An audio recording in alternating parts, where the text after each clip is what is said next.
right, so you wrote your lead, and hopefully you wrote the middle of your story, your other 2 pages, and it's time for the closure. We didn't get a chance to read mine, so I'd like to read to you my lead and then my 2 pages that I wrote because I finished after we got off. So let's see what it says. One spring day, I went for a walk with my mom.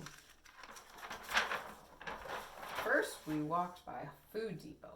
Suddenly, someone yelled, "Hi, Mrs. Hofstad." So I stopped and I saw Natalia playing in her yard. I talked to her for a while. And so there's the middle of my story. I'm ready to do my closure. So closure, there's some different ways you can bring a story to an end. So let's look at some ideas for closure. So closure brings our story to an end and tells the last thing or a feeling. So we're going to finish our story and we tell the last thing that happened. So some examples we found in books were, this one says, the roller coaster came to a stop. Mom was smiling. Scott looked sick. That was fun, said Mom. That was scary, said Scott. So I think Mom enjoyed the roller coaster, but Scott didn't.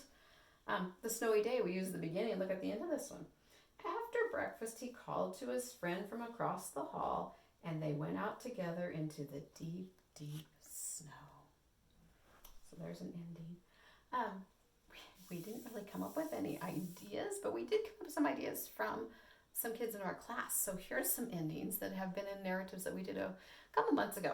So this one says, then we went to recess. We played car chase. Then the bell rang and it was time to go in.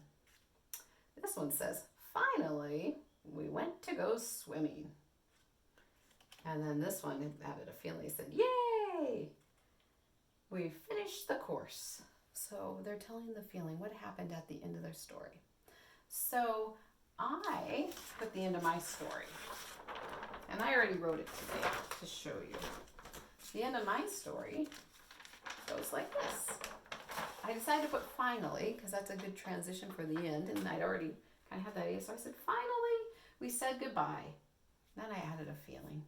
It made my day to see Natalia, because wow, it's so great when you happen to see somebody, because we haven't seen people in so long. So I wanted to put that feeling in, that it was great seeing Natalia. So I said, it made my day to see Natalia.